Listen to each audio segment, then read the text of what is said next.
Hello friends, good morning. നമ്മുടെ Kerala TV സീരിയലിലേക്ക് എല്ലാവർക്കും സ്വാഗതം. അങ്ങനെ സച്ചി അനിയനെ ചോദ്യം ചെയ്യാം, നീ എന്താണ് അവളെ ചെയ്തതെന്നും ചോദിച്ചപ്പോൾ ഞാനൊന്നും ചെയ്തില്ലെന്നും പറഞ്ഞുകൊണ്ട് കരഞ്ഞുകാരക്കോവി പറയുന്നുണ്ട്. പക്ഷെ കേൾക്കാനൊന്നും തയ്യാറാകുന്നില്ല സച്ചി വീണ്ടും ശ്രീകാന്തിനെ വഴക്ക് പറഞ്ഞുകൊണ്ടിരിക്കുക. അപ്പോൾ ഒന്നുമല്ല സച്ചേട്ടാ, ഞാൻ നേരത്തെ ശ്രദ്ധിച്ചായിരുന്നു, അവൾക്ക് എന്തോ ഭയങ്കര ടെൻഷനും പേടിയൊക്കെ ഉണ്ടെന്നേ, വിഷമമുണ്ട്, അസുഖം കാരണമാണെന്നാണ് ഞാൻ കരുതിയതെന്ന കാര്യം രേവതി പറയാം. അപ്പോൾ അതല്ല കാരണം, നീ അതിന് കാരണമെന്ന് രേവതി പറയുന്നു. അല്ലടാ പറയടാ എന്നും പറഞ്ഞുകൊണ്ട് രേവതി കേട്ടോ, എന്താടാ ശ്രീകാന്ത്, എനിക്ക് അറിയില്ല ഏട്ടത്തി എന്നും പറഞ്ഞിങ്ങനെ നമ്മുടെ ശ്രീകാന്ത് പറയും, ഒരു ശത്രുവിനെ പോലെ അവളിപ്പോൾ എന്നെ കാണുന്ന, എന്നോട് പെരുമാറുന്നത്, എന്താ പ്രശ്നമെന്ന് ചോദിച്ചിട്ടാണെങ്കിൽ അവൾ പറയണമില്ല എന്ന് പറയും.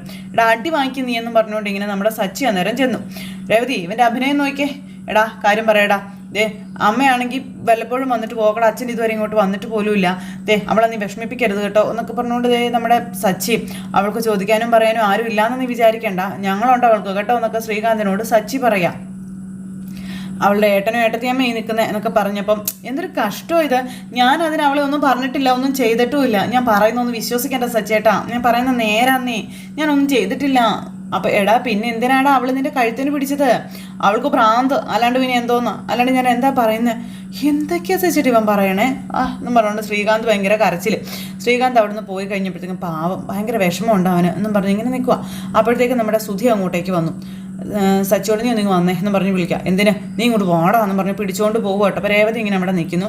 അങ്ങനെ മുകളിൽ കയറി ചെന്നിട്ട് ഞാൻ എല്ലാം സെറ്റപ്പാക്കി വെച്ചിരിക്കാം, ഇനി ശ്രീകാന്തും കൂടെ വന്നാൽ നമുക്ക് അടി തുടങ്ങാമെന്ന് പറഞ്ഞു സുധി. ഇതായിരുന്നു കാര്യമെന്ന് സച്ചി. അങ്ങനെ ഇവർ കുടിക്കാൻ തുടങ്ങുമ്പോഴത്തേക്കും ശ്രീകാന്ത് അങ്ങോട്ടേക്ക് വന്നു. ശ്രീകാന്ത് വന്നു കഴിഞ്ഞപ്പോൾ സുധി എടുത്ത് ശ്രീകാന്തിൻ്റെ കയ്യിലേക്ക് കൊടുത്തു.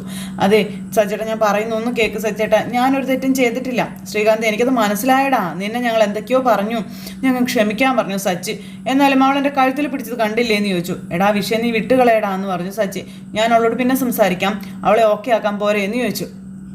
അപ്പോൾ എടാ ഇതൊക്കെ കാണുമ്പോഴേ ഭാര്യ കൂടെ ഇല്ലാത്തതാണ് നല്ലതെന്ന് ഏറ്റവും നല്ലതെന്ന് തോന്നുന്നു, നിങ്ങൾ ഇവിടെ ഇരുന്നേന്ന് പറഞ്ഞ് സുധി പിടിച്ച് ഇവർ അവിടെ അടുത്ത് ഇരുത്തുക. എന്നിട്ട് വർത്തമാനമൊക്കെ പറഞ്ഞ് ഓരോ ബിയറൊക്കെ അടിച്ചുകൊണ്ട് ഇങ്ങനെ ഇരിക്കുന്നു. അപ്പം എടാ നീ ഇത് കഴിച്ചിട്ടേ നീ പറയുന്നത് പോലെ കേൾക്കണമെന്ന് പറഞ്ഞാൽ എൻ്റെ സ്വഭാവം മാറുക കേട്ടോ എന്ന് സച്ചി പറയാം. അപ്പം മനസ്സിലായി, ഞാനേ ക മ എന്നൊരക്ഷരം മിണ്ടില്ല, അപ്പോഴേ തന്നെ നീ തെറ്റിച്ചു, ക മ എന്ന രണ്ടക്ഷരം ഒരക്ഷരം അല്ല കേട്ടോ. ഓ സമ്മതിച്ചു ബുദ്ധിമാൻ അപ്പോൾ ജേഴ്സ് എന്നും പറഞ്ഞ് അങ്ങനെ അതൊക്കെ കഴിച്ചുകൊണ്ടിരിക്കുക കേട്ടോ.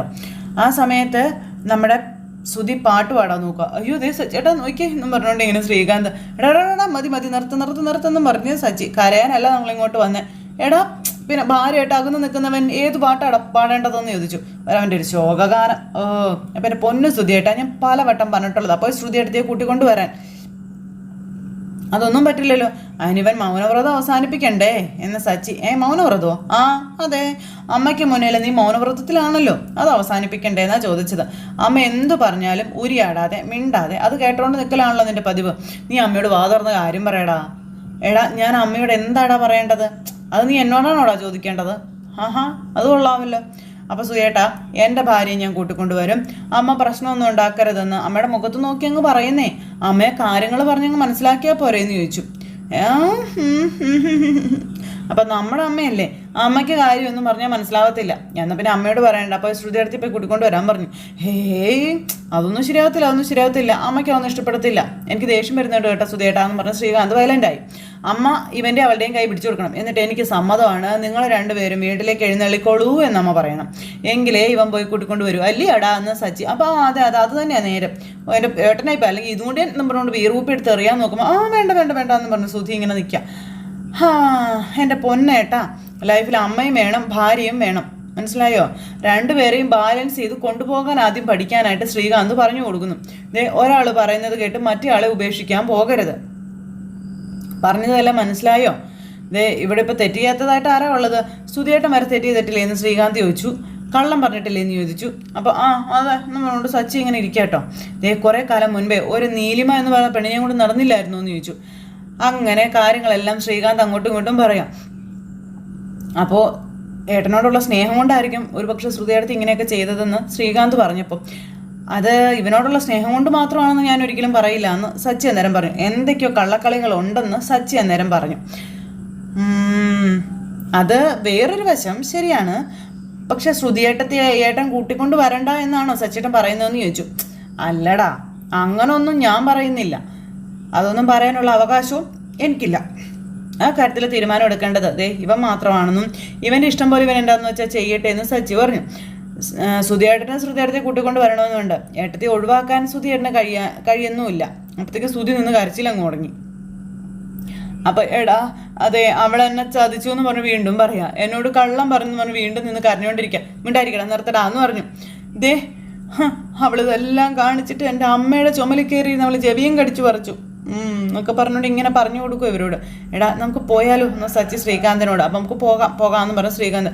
പാവം എൻ്റെ ശ്രുതി നോക്ക്, അമ്മയ്ക്ക് അവളോടുള്ള ദേഷ്യം മാറുന്നില്ലല്ലോ, രണ്ടുപേരും കൂടി ഇടവും വല്ലോ നിന്ന് താളം തെറ്റിക്കോ എന്നൊക്കെ പറഞ്ഞുകൊണ്ട് ഭയങ്കര ഇതിലിങ്ങനെ കരയുന്നു. ഇതിങ്ങനെ പോയാൽ എൻ്റെ താളം എപ്പോൾ ശരിയാകുമെന്ന് പോലും എനിക്ക് അറിയില്ല എന്നൊക്കെ പറഞ്ഞ് ഭയങ്കര കരച്ചില്ല. വാ സച്ചേട്ടാ പോകാമെന്ന് പറഞ്ഞ് അവർ പോകുമ്പോഴത്തേക്ക് എവിടെ പോകണം പോവല്ലേ, ഓരോ കാര്യം കൂടി പറയാനുണ്ട്. നിങ്ങൾ രണ്ടാളും പോകുന്നതിന് മുന്നേ എൻ്റെ ബീറിൻ്റെ കാശും കൂടി തന്നിട്ട് പോകാൻ പറഞ്ഞു. അപ്പം എനിക്ക് ഞാൻ ബീറിൻ്റെ കാശ് തരാമെന്ന് പറഞ്ഞുകൊണ്ട് രണ്ടുപേരും കൂടി സുതി എടുത്തിട്ടിടിക്കുവാണ്. എനിക്ക് വേണ്ട, കാശ് വേണ്ട എന്ന് പറഞ്ഞ് കരഞ്ഞുകൊണ്ട് അങ്ങനെ സുധി അവിടെ നിൽക്കുന്നു. അവരിറങ്ങിപ്പോയി. പിന്നെ വർഷയെ കാണിക്കുന്നത്, വർഷ അവിടെ ഇരുന്ന് ഇങ്ങനെ തന്നെ പറയാം, എനിക്ക് സഹിക്കാൻ പറ്റില്ല, എനിക്ക് വേദനിച്ച് പ്രസവിക്കാൻ പറ്റില്ല എന്നൊക്കെ പറഞ്ഞുകൊണ്ടിരുന്ന് തന്നെ ഇരുന്ന് കരയുക. അപ്പോഴത്തേക്കും ശ്രീകാന്ത് അങ്ങോട്ടേക്ക് കയറി വന്നു. ഇവിടെ നീ തന്നെ ഇരുന്ന് കരയണേ, ഇതെന്നെ ഇത് എന്ന് പറഞ്ഞുകൊണ്ട് ശ്രീകാന്ത് നോക്കുക.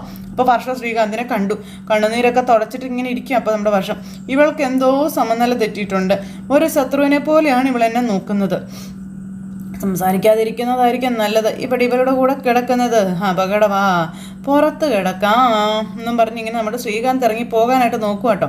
അപ്പോഴത്തേക്കും വർഷം ഇങ്ങനെ തുറച്ചു നോക്കിക്കൊണ്ടിരിക്കുക ശ്രീകാന്തിൻ്റെ നേരെ. പതുക്കെ തൻ്റെ തലേണയും പതുപ്പൊക്കെ എടുത്ത് ശ്രീകാന്ത് അങ്ങ് പോവുക. അന്നേരം എനിക്ക് തെറ്റുപറ്റി പോയി എന്നൊക്കെ പറഞ്ഞുകൊണ്ട് വർഷം ഇരുന്ന് പറയുക. അതും ശ്രീകാന്തിനെ ഇങ്ങനെ നോക്കിക്കൊണ്ട് അപ്പോഴത്തേക്ക് എടാന്നും പറഞ്ഞ് വിളിച്ചു. ശ്രീകാന്ത് എൻ്റെ അമ്മയെന്ന് പറഞ്ഞ് ജീവനും കൊണ്ട് ഇറങ്ങി ഓടി. അപ്പോഴത്തേക്കും വർഷം മുറിക്കകത്ത് കയറി കതകും അടച്ച് കുറ്റിയിട്ടിട്ട് ഇങ്ങനെ ഇരിക്കുക. ഇനിയിപ്പോൾ ഞാൻ എന്നാ ചെയ്യും? ആ മെഡിസിൻസ് ഇപ്പോൾ ആരോട് ചോദിക്കും? ഇതൊന്ന് അബോട്ട് ചെയ്ത് കളയാനായിട്ട്. അങ്ങനെ നമ്മുടെ വർഷം അതിനെപ്പറ്റിയൊക്കെ ചിന്തിക്കാം. അങ്ങനെ മെഡിക്കൽ സ്റ്റോറിൽ ചെന്ന് മരുന്ന് മേടിക്കണം. അപ്പോൾ ഈ മരുന്ന് ഏതാണെന്ന് കണ്ടുപിടിക്കണം. അങ്ങനെ മെഡിസിൻ്റെ പേര് വേണം. ഇതൊക്കെ ഇങ്ങനെ നോക്കിക്കൊണ്ടിരിക്കുക കേട്ടോ. ആ സമയത്ത് നമ്മുടെ വർഷയ്ക്ക് ഭയങ്കര പേടി. അപ്പോൾ അങ്ങനെ ഒരു ദ്രോഹം ചെയ്യാൻ വർഷയുടെ മനസ്സ് അനുവദിക്കുന്നില്ല. അങ്ങനെ കുഞ്ഞെ എന്നും പറഞ്ഞ് വയറിൽ കൈയൊക്കെ പിടിച്ചിങ്ങനെ നമ്മുടെ വർഷം നിൽക്കുക കേട്ടോ. വർഷം ഭയങ്കര ധർമ്മസങ്കടത്തിലായിപ്പോയി. അപ്പോൾ എന്നോട് പൊറുക്കണം, ഞാൻ ക്രൂരയായ ഒരു പെണ്ണൊന്നും അല്ല എന്നൊക്കെ പറഞ്ഞുകൊണ്ട് വർഷ പറയുക. എനിക്ക് നിന്നെ വേണമെന്നൊക്കെ ഉണ്ട്, പക്ഷേ എനിക്ക് പേടിയാണെന്ന കാര്യമൊക്കെ ഇങ്ങനെ പറയുക കേട്ടോ. അപ്പോൾ എനിക്ക് വേദന സഹിക്കാൻ പറ്റില്ല എന്നും പിന്നെ ഞാൻ മരിച്ചു പോകുമെന്നൊക്കെ വർഷം ഇങ്ങനെ പറയാം വയറിൽ കൈവച്ച്. അപ്പം ഞാൻ ചെയ്യുന്നത് പാപമാണെന്നൊക്കെ എനിക്കറിയാം, അപ്പോൾ വേറെ വഴിയില്ലാത്തത് കൊണ്ടാണെന്നൊക്കെ ഇങ്ങനെ പറഞ്ഞുകൊണ്ട് ഇങ്ങനെ ഭയങ്കര കരച്ചിൽ. എല്ലാം കഴിഞ്ഞ് രാവിലെ ആയി. വർഷം മെഡിക്കൽ സ്റ്റോറിൽ പോകുന്നു. ആ മരുന്നിൻ്റെ കുറിപ്പിട്ട് കാണിച്ചു. അപ്പോൾ ഇതെന്തിനാ തനിക്ക് എന്ന് ചോദിച്ചു വർഷയുടെ കടയിലെ കുട്ടി. ഇതെന്തിനു ഉപയോഗിക്കുന്നതാണെന്ന് നിങ്ങൾക്കറിയില്ല, പിന്നെ എന്തിനാ ചോദിക്കുന്നതെന്ന് വർഷം ചോദിച്ചു. ഇത് തനിക്ക് വേണ്ടിയാണോ, അപ്പോൾ അതോ മറ്റാർക്കെങ്കിലും വേണ്ടി വാങ്ങുന്നതാണോ? അപ്പോൾ എനിക്ക് വേണ്ടി തന്നെയാണ് വാങ്ങിക്കുന്നതെന്ന് പറഞ്ഞപ്പം ഡോക്ടറുടെ പ്രിസ്ക്രിപ്ഷൻ ഉണ്ടോ എന്ന് ചോദിച്ചു. അപ്പം ഇല്ല എന്ന് പറഞ്ഞു. മെഡിസിൻ ഇവിടെയുണ്ട്, പക്ഷേ ഞാനത് തരത്തില്ല എന്ന് പറഞ്ഞു. അതെന്താ തനിക്ക് തന്ന? അപ്പോൾ മെഡിസിൻ വിൽക്കാൻ വേണ്ടിയല്ലേ വെച്ചിരിക്കുന്നതെന്ന് വർഷം ചോദിക്കാം. ഞാൻ അതിന് ക്യാഷും തരും, സൗജന്യമായിട്ടല്ലല്ലോ ചോദിക്കുന്നത്. മെഡിസിൻ്റെ വിലയുടെ 10 ഇരട്ടി ഞാൻ നിങ്ങൾക്ക് തരുമെന്ന് വർഷ പറയാം. എനിക്ക് ഈ മെഡിസിൻ വേണമെന്നും പറഞ്ഞു. കിട്ടിയേ പറ്റുമെന്നും അത്യാവശ്യമാണെന്നൊക്കെ പറഞ്ഞ് നിൽക്കുമ്പം മെഡിക്കൽ സ്റ്റോറിൽ നിന്ന് സ്വമേധയാ മരുന്ന് വാങ്ങി അബോർഷൻ ചെയ്യാൻ ശ്രമിക്കരുത്, അത് അപകടകരമാണെന്ന് പെണ്ണ് പറഞ്ഞു കൊടുത്തു. ഗുരുതരമായ രക്തസ്രാവം ഉണ്ടാകും, അണുബാധയുണ്ടാകും, മറ്റ് ആരോഗ്യ പ്രശ്നങ്ങളൊക്കെ ഉണ്ടാകുമെന്നും മരണം വരെ സംഭവിക്കാമെന്നും പറഞ്ഞു. അത് കേട്ടപ്പോഴത്തേക്കും വർഷം ഞെട്ടി. ഈശ്വര, മരണമോ? അബോർഷൻ സംബന്ധിച്ച തീരുമാനം എടുക്കുമ്പോൾ ആദ്യം വീട്ടുകാരായിട്ടൊന്ന് ആലോചിക്കണം കേട്ടോ. എന്നിട്ട് നല്ലൊരു ഗൈനക്കോളജിസ്റ്റിനെ ചെന്ന് കാണണം, അതാണ് സുരക്ഷിതം എന്നൊക്കെ ഇങ്ങനെ പറഞ്ഞു കൊടുക്കുന്നു. വർഷം മൊത്തത്തിൽ ധർമ്മസങ്കടത്തിലായി. ഞാനൊരിക്കലും ഇതിന് വ്യക്തിപരമായി സപ്പോർട്ട് ചെയ്യില്ല, ചെയ്യുന്നത് തെറ്റാണെന്ന കാര്യമൊക്കെ പറഞ്ഞു. എന്തിനാണ് താൻ ഇങ്ങനെ ഒരു തീരുമാനം എടുത്തത്? അപ്പോൾ തനിക്കോ കുട്ടിക്കോ എന്തെങ്കിലും പ്രശ്നമുണ്ടോ എന്നൊക്കെ ചോദിച്ചപ്പം കുട്ടിക്ക് പ്രശ്നമൊന്നുമില്ല, എനിക്ക് പ്രശ്നമുണ്ടെന്ന് പറഞ്ഞു. അപ്പോൾ എന്താ പ്രശ്നമെന്ന് ചോദിച്ചു. അത് പിന്നെ എനിക്ക് പ്രസവവേദന സഹിക്കാൻ പറ്റത്തില്ല, പേടിയാണെന്ന് വർഷ പറഞ്ഞപ്പോഴത്തേക്കും ആ പെങ്കൊച്ച് നിന്ന് ചിരിക്കുക കേട്ടോ. അപ്പോൾ നിങ്ങൾ മെഡിസിൻ തരില്ല അല്ലേന്ന് ചോദിച്ചപ്പം തരില്ല എന്ന് പറഞ്ഞു. എന്നും പറഞ്ഞ് നമ്മുടെ വർഷം ഇങ്ങനെ അവിടെ നിന്ന് ഇറങ്ങി പോകുക കേട്ടോ. വർഷം അവിടെ നിന്ന് ഇറങ്ങി പോയി കഴിഞ്ഞപ്പോഴത്തേക്കും ഇഷ്യൂ എന്നും പറഞ്ഞുകൊണ്ട് ആ പെങ്കൊച്ച് ഇങ്ങനെ അവിടെ നിൽക്കുന്നു. ഈ സമയത്ത് നമ്മുടെ രേവതി അതുവഴി വരുന്നു. അപ്പോഴത്തേക്കും വർഷയും രേവതിയും കണ്ടുമുട്ടി. രേവതി വർഷം ഇടിക്കേണ്ടതായിരുന്നു. ആ സമയത്ത് രേവതിയെ കണ്ടപ്പോഴത്തേക്കും ഞെട്ടിപ്പോയി വർഷേ എന്നും പറഞ്ഞ് രേവതി, ചേച്ചി എന്താ ഇവിടെ എന്ന് ചോദിക്കുമ്പോൾ ഞാൻ ഇവിടെ ഒരു വീട്ടിൽ പൂ കൊടുക്കാൻ പോയിട്ട് വന്നതാ. അല്ല നീ നീ എന്താ ഇവിടെ അന്ന് മെഡിക്കൽ ഷോപ്പിൽ നിന്ന് വരുന്ന സുഖമില്ലേ?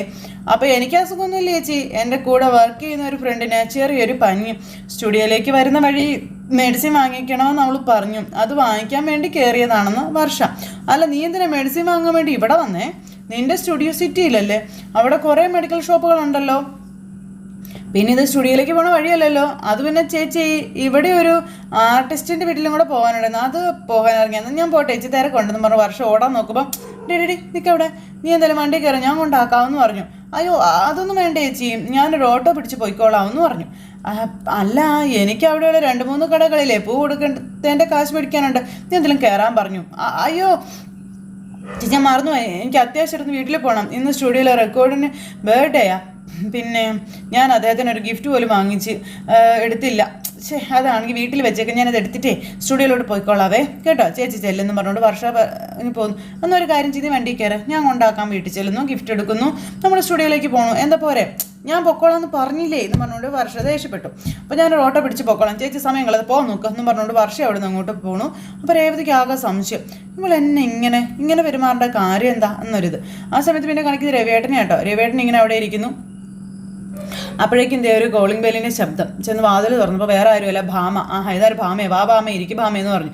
ചന്ദ്ര ഇതേ ഭാമ വന്നിരിക്കുന്നു എന്ന് പറഞ്ഞു. ഭാമേ വാ, ഇരിക്കും ഭാമേ എന്നും പറഞ്ഞു. രവിയേട്ടൻ വീണ്ടും വിളിക്കുക. ഭാമയാണെങ്കിൽ ഒരു വലിച്ച ചിരിയൊക്കെ തിരിച്ച് ഇങ്ങനെ നിൽക്കുക. വന്ന് ഇരിക്കും ഭാമേ എന്ന് പറഞ്ഞ് കുറേ വിളിച്ചപ്പോൾ ചെന്ന് അങ്ങോട്ട് ഇരുന്നു. ഒരു ചെറിയ പുഞ്ചിരിയൊക്കെ പുഞ്ചിരിച്ച് ഇങ്ങനെ ഇരിക്കുകയാണ്. പിന്നെ എന്തൊക്കെയുണ്ട് ഭാമയെ വിശേഷങ്ങൾ പറയുക, എന്തൊക്കെയുണ്ട്? അപ്പോൾ സുഖമായിട്ടിരിക്കുന്നു. അങ്ങനത്തെ മുകളിലോട്ട് ഇങ്ങനെ നോക്കുക. അപ്പോൾ എന്താ നീ വന്നേ എന്ന് ചോദിച്ച് ചന്ദ്ര ഭാമയോട് ദേഷ്യപ്പെടുക.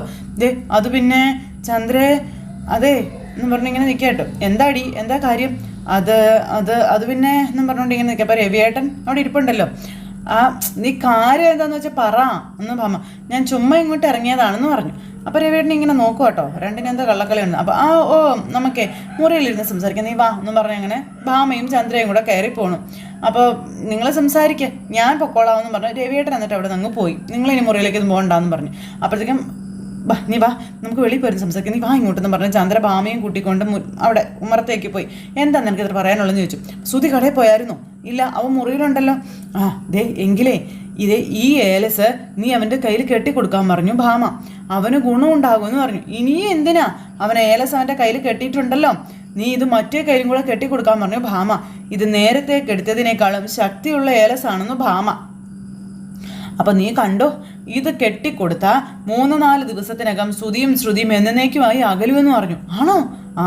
അതെന്നേ, അവൻ അവളെ ഡിവോഴ്സ് ചെയ്യും ഉറപ്പാണെന്ന് പറഞ്ഞു. അപ്പോഴത്തേക്കും ചന്ദ്ര തട്ടിപ്പറിച്ച് വാങ്ങിച്ചു. ആണോ? അയ്യോ, അത്രയ്ക്ക് ശക്തിയുള്ള ഏലസാണോ ഇത്? എന്നോ നോക്കണമല്ലോ എന്ന് പറഞ്ഞ് നോക്കിക്കൊണ്ടിരിക്കുമ്പോഴത്തേക്കും ഇപ്പം തുറക്കില്ല, നീ എന്തി കാണിക്കുന്നത്, അത് കെട്ടാൻ നേരം അഴിച്ചാൽ മതി എന്ന് പറഞ്ഞു.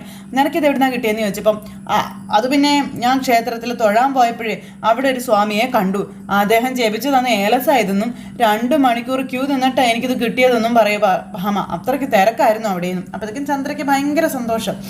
അപ്പം ഇതെനിക്ക് വിശ്വസിക്കാം, ഇത് യേശു ഉറപ്പാ, 2 കൂടി ആകുമ്പോൾ ഫലം ഉറപ്പാണെന്ന് ചന്ദ്ര. പിന്നല്ലാതെ എന്ന് പറഞ്ഞു ഭാമ. നോക്ക്, എന്നാ പിന്നെ നീ ഇത് വൈകിക്കണ്ട, ഇപ്പം തന്നെ ഇത് അവൻ്റെ കയ്യിലേക്ക് കെട്ടിക്കൊടുക്കാൻ പറഞ്ഞു. കൊടുക്കാം, ഇത് കൈ കെട്ടിയ സമയം തെളിയെന്നും ആയുസ്സും സമ്പത്തും കൂടുന്നു, നീ അങ്ങ് പറഞ്ഞാൽ മതിയെന്നും അവൻ വിശ്വസിച്ചോളൂ എന്നും ഭാമചന്ദ്രയ്ക്ക് പറഞ്ഞു കൊടുക്കുക കേട്ടോ.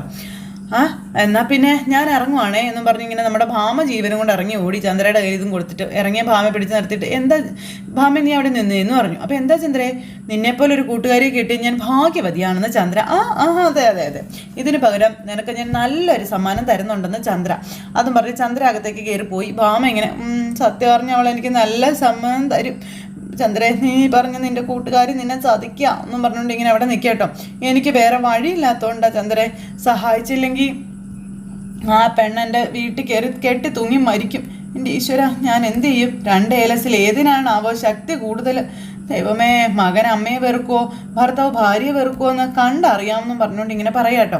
അങ്ങനെ നമ്മുടെ ഭാമ അവിടെ നിന്ന് പോയി. ശ്രുതി നേരത്തേക്കും പോകാൻ റെഡിയായിട്ട് നിൽക്കുക. സമയം എത്രയെന്ന വിചാരം, ഇപ്പോഴാണ് നീ പോകുന്നത്? ശരി അമ്മേ, സമയം വൈകി, ഞാൻ പോവാന്ന് പറഞ്ഞുകൊണ്ട് ശ്രുതി പോകാൻ ഇറങ്ങും. മോനെ, എന്താ അമ്മേ? അതെ, പിന്നെ മോനെ ഈ ഷർട്ടൊന്ന് അഴിച്ചാൽ മോനെ. എന്തിനാമ്മേ? ഈ ഏലസൊന്ന് കെട്ടാനാണെന്നും പറഞ്ഞ് നിർബന്ധിക്കുക. ഇതെവിടുന്ന? ഭാമ അമ്പലത്തിൽ പോയപ്പോൾ അവിടെ കണ്ടൊരു സ്വാമിയിൽ നിന്ന് നിനക്ക് വേണ്ടി പൂജിച്ച് വാങ്ങിച്ചതാ ഇതെന്ന കാര്യം ചന്ദ്ര ശ്രുതിയോട് പറയുക. നോക്ക് എന്നും പറഞ്ഞുകൊണ്ട് ഇതും ഇങ്ങനെ പൊക്കി പിടിച്ചുകൊണ്ട് ഇങ്ങനെ നിൽക്കുന്ന ചന്ദ്രയെ കാണിച്ചുകൊണ്ട് ഇന്നത്തെ കഥ അവസാനിച്ചു. എന്തായാലും ചന്ദ്രയുടെ പണി ചന്ദ്ര തന്നെ മേടിച്ചുകൊണ്ടേ ഇരിക്കുക. അപ്പോൾ എല്ലാവരും കാത്തിരുന്ന് കാണണോട്ടെ. എല്ലാവർക്കും നല്ലൊരു ദിവസം ആശംസിക്കണേ. വീണ്ടും കാണുന്നത് വരെ എല്ലാവർക്കും ടാറ്റാ.